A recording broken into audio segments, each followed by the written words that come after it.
वैसे प्रीति बहुत मेहनत कर रही है, लेकिन इसको आता कुछ नहीं करना। बालेश्वर की भी हालत ख़राब हो गई और बैलों की भी। ऐसे तो नहीं बोल सकते हैं कि हम मेहनत कर रहे हैं और आफत नहीं आ रही है। जब तक प्रीति चाय तैयार करती है तब तक मैं आपको पॉली हाउस का नज़ारा दिखा देती हूँ। आजकल शहर में रह के हाथ बिल्कुल कोमल हो गए थे।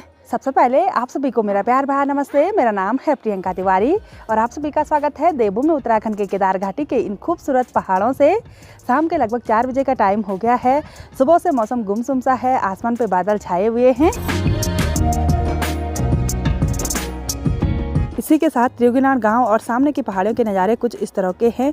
उन पहाड़ियों पे देखिए हल्की हल्की धूप खिली हुई है और आज श्री केदारनाथ धाम के पीछे का हिमालय पर्वत बिल्कुल भी नहीं दिखाई दे रहा है। वहाँ तेज़ बर्फ़बारी हो रही है।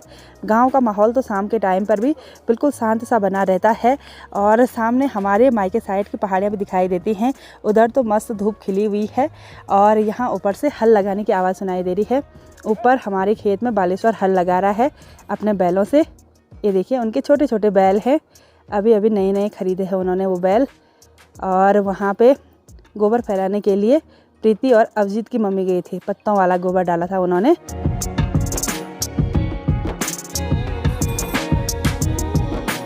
मेरे हाथ में है ये बड़ी सी देसी कुदाल और इसको लेके चलते हैं ऊपर खेत में। जिस खेत में बालेश्वर हल लगा रहा है वहाँ पे अगर कहीं कहीं पे हल नहीं लगेगी तो हम कुदाल से खुदाई कर लेंगे। बहुत ही ज़्यादा टफ काम होता है, इसलिए मैंने बड़ी बड़ी कुदाल रखी हुई है। हमारे गाँव में कुछ इस तरह से आलू की बड़ी बड़ी मेड़ें बनाई जाती हैं और इस बड़े से खेत में भी आलू बोए हुए हैं लोगों ने कुछ टाइम पहले लगा दिए हैं। मैं सॉल्ट रास्ते से अपने खेत में जा रही हूँ। हमारे घर के थोड़ा सा ऊपर पे ही हमारे ये 2 खेत हैं। नीचे वाले खेत में देखिए आलू की मेड़ बना रखी है, यानी कि यहाँ पे आलू की बुआई हो रखी है। और ये वाला खेत संध्या का है और ऊपर वाला खेत आया है प्रीति के हिस्से में। तो ऊपर वाले खेत में हम आलू लगाने वाले हैं, है ना। और संध्या ने भी दूसरी पड़ोस की दीदी लोगों के साथ मिलकर यहाँ पे आलू लगा दिए थे। बालेश्वर लगा हुआ है हल लगाने पे और प्रीति देखिए खुदाई भी करने लगी है। और इधर साइड मैंने छोटे छोटे पौधे भी लगाए थे सेब के, देखते हैं हो रखे हैं कि नहीं हो रखे हैं। ये देखिए जी पहला सेब का पौधा दिखाई दे गया है, आ रहे हैं इन पे कोपल आ रहे हैं। अब घर गृहस्थी का काम करना है, मेहनत तो लगती है और आफत भी ज़रूर आती है। ऐसे तो नहीं बोल सकते हैं कि हम मेहनत कर रहे हैं और आफत नहीं आ रही है। तो अब सभी के साथ मिलके ऐसे खुदाई कर लेंगे। नीचे की साइड ही खुदाई करना होता है, बाकी ऊपर की साइड खुदाई करना होता है। और इस खेत में अभी 2-3 हल लगानी है, यानी कि एक हल से काम नहीं चलेगा क्योंकि इस खेत में हमने आलू बोने हैं। और वैसे ट्रैक्टर से भी लगा सकते थे, लेकिन ट्रैक्टर ना किमाना वाले घर में है, तो प्रदीप देवर जी पता नहीं कब तक वो ट्रैक्टर ऊपर लेके आएंगे। अगर ट्रैक्टर आज तक आ जाएगा ना फिर कल ट्रैक्टर से लगाएंगे। फिर ये जो मिट्टी के गोले गोले बन रखे हैं ना, ये वाले गोले, तो ये ट्रैक्टर से नहीं बनते हैं और हल से ऐसे गोले बनते हैं। तो देखते हैं क्या होता है। वैसे प्रीति बहुत मेहनत कर रही है, लेकिन इसको आता कुछ नहीं करना। लगी हूँ मैं। क्या करना, लगी रहे। सब काम जरूरी है भाई, वही तो पहाड़ों में रहकर सब चीज़ सीखना पड़ता है ना दीदी। हाँ।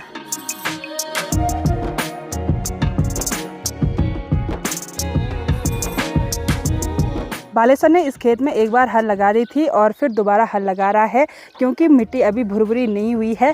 और जब तक बालेश्वर ने एक बारी की हल लगाई तब तक हमने देखिए ऊपर और नीचे की साइड कुछ इस तरह से खुदाई कर ली है।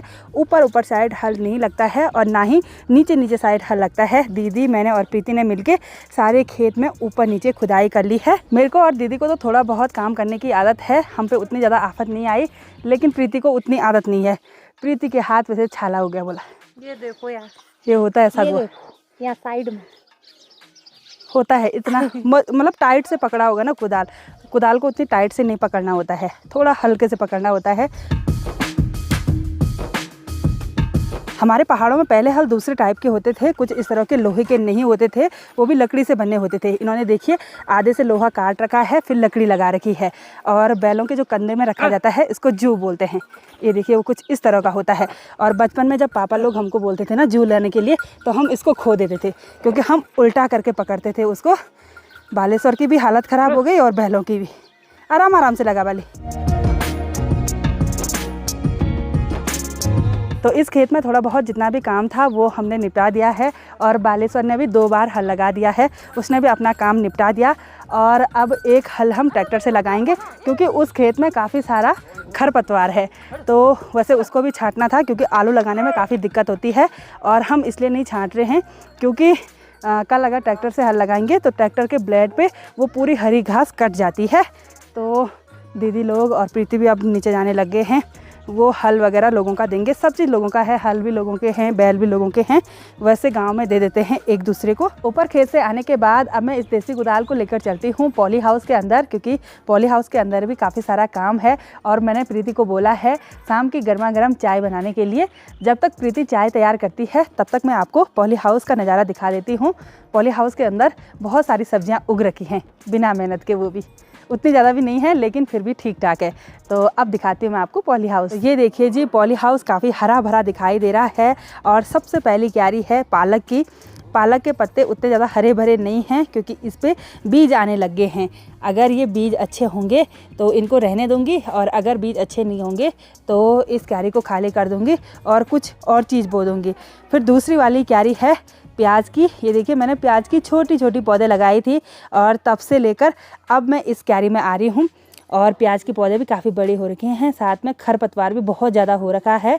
खरपतवार वैसे बहुत ज़्यादा पहले भी हो रखा था, तो वो बालेश्वर ने उखाड़ दिया था। और इधर साइड देखिए, ये है मटर की झाड़ हो रखी है पूरी। बहुत ही कम मटर के पौधे थे लेकिन काफ़ी बड़े हो रखे हैं। और कल शाम को भी हमने मटर की सब्ज़ी बनाई थी। इधर साइड भी कुछ ही पौधे थे मटर के, लेकिन इन पे मटर काफ़ी ज़्यादा लगी हुई है, ये देखिए। और बहुत ही अच्छी फलियां हो रखी हैं, यानी कि उनके अंदर बीज काफ़ी हैं। ये वाली क्यारी थी गाजर की। अब तो ये गाजर किसी काम का नहीं है। गोबर की ढेर मैंने यहाँ पे लगा के रखी हुई है क्योंकि अगर इन क्यारियों की खुदाई करूँगी तो गोबर की कोई भी कमी नहीं होने वाली है।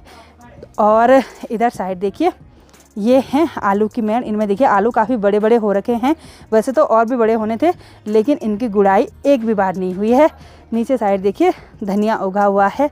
और ये वाली क्यारी है मूली की। मूली और राई भी साथ में थी। और मूली पे देखिए फलियां आ गई हैं। और इन फलियों की सब्ज़ी भी ना बहुत ज़्यादा टेस्टी होती है, तो इनको मैं रहने दूंगी क्योंकि बाहर साइड की मैंने सारी राई और मूली उखाड़ दी थी, तो ये बीज के काम भी आ जाएगी और इन फलियों की सब्ज़ी बनाने के काम भी आ जाएगी। इस बार हम काफ़ी टाइम के बाद घर में आए, फिर भी पॉली हाउस के अंदर मटर भी काफ़ी अच्छी हो रखी हैं, साथ में प्याज की पौधे भी काफ़ी हरी भरी दिखाई दे रही हैं और आलू की मेड़ में आलू भी उगे हुए हैं। अब लापरवाही नहीं करेंगे, घर में आ गए हैं तो घर का काम तो करना ही पड़ेगा। वैसे मजबूरी से घर का काम नहीं करते हैं, बिल्कुल खुशी खुशी से करते हैं। और किचन गार्डन का काम करने में मुझे बहुत ही इंटरेस्ट आता है। पिछले साल तक तो पॉली हाउस सब्जियों से भरा हुआ था, इस बार नहीं हो पाया क्योंकि हम 1 महीने के लिए देहरादून गए। पहले तो अभी के पेपर थे और पेपर के बाद उसकी छुट्टियां पड़ी, फिर हम राजस्थान घूमने के लिए गए क्योंकि उसके साथ भी टाइम स्पेंड करना बहुत ही ज़्यादा ज़रूरी है। तो जब भी छुट्टियां पड़ती हैं ना तो हम फुल इंजॉय करते हैं अभी के साथ। तो अब इस बड़ी सी कुदाल से सबसे पहले मैं प्याज की क्यारी की गुड़ाई करूँगी।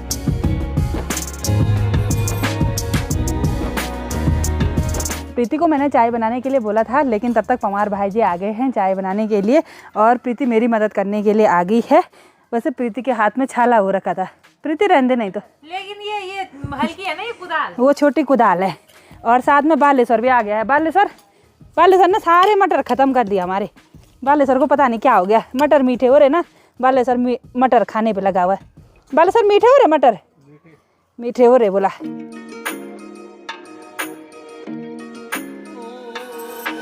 थोड़ा सा गुड़ाई की नहीं तब तक चाय आ गई है पॉली हाउस के अंदर ही, तो अब चाय पी लेते हैं।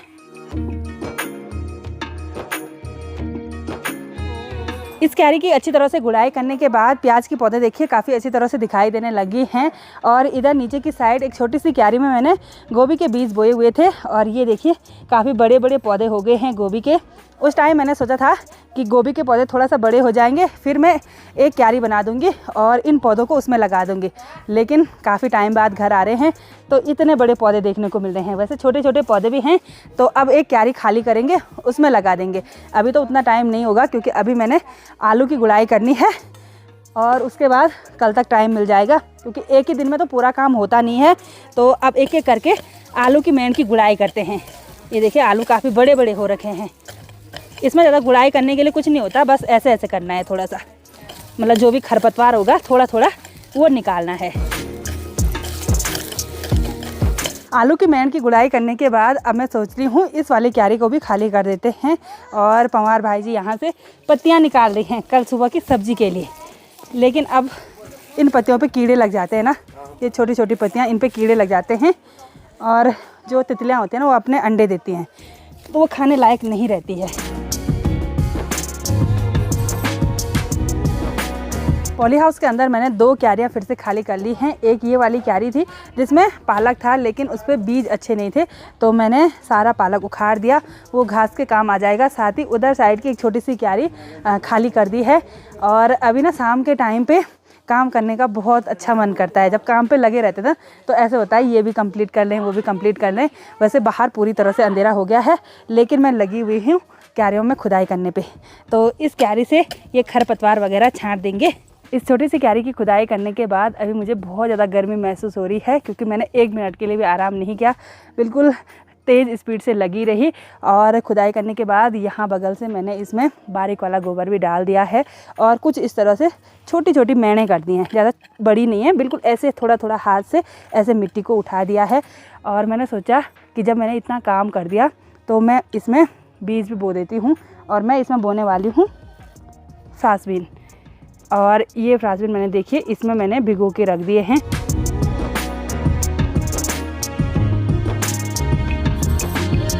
बीन्स बोने के बाद आज का मेहनत भरा काम भी पूरा होता है। और हाथ पे इतनी बड़ी कुदाल रखी हुई है तो हाथ में भी दर्द होने लग गया और साथ ही ऐसे नीचे झुक के ना टांगों में भी दर्द होने लग गया। ऐसा इसलिए होता है क्योंकि बहुत दिनों के बाद ऐसा मेहनत भरा वाला काम कर रहे हैं। अंगुलियों पे भी दर्द होने लग गया, आगे नाखूनों पे। आजकल शहर में रह के हाथ बिल्कुल कोमल हो गए थे और खैर ऐसा 1-2 दिनों तक ही होता है, उसके बाद फिर से आदत पड़ जाती है। तो आज पॉली हाउस के अंदर थोड़ा बहुत काम निपटाया और कल के लिए भी काफ़ी सारा काम है। फिर कल ऊपर भी आलू लगाने हैं, यानी कि घर में रह के अब खेती बाड़ी ये सब तो करना ही पड़ेगा। तो आज की इस वीडियो को यहीं पे एंड करते हैं। आई होप आपको वीडियो पसंद आई होगी। वीडियो पसंद आए उसको लाइक कीजिए, कमेंट कीजिए और अपने दोस्तों के साथ शेयर कीजिए। मैं प्रियंका योगी तिवारी मिलती हूँ आपको अपनी अगली नई वीडियो में। तब तक के लिए जय देवभूमि उत्तराखंड।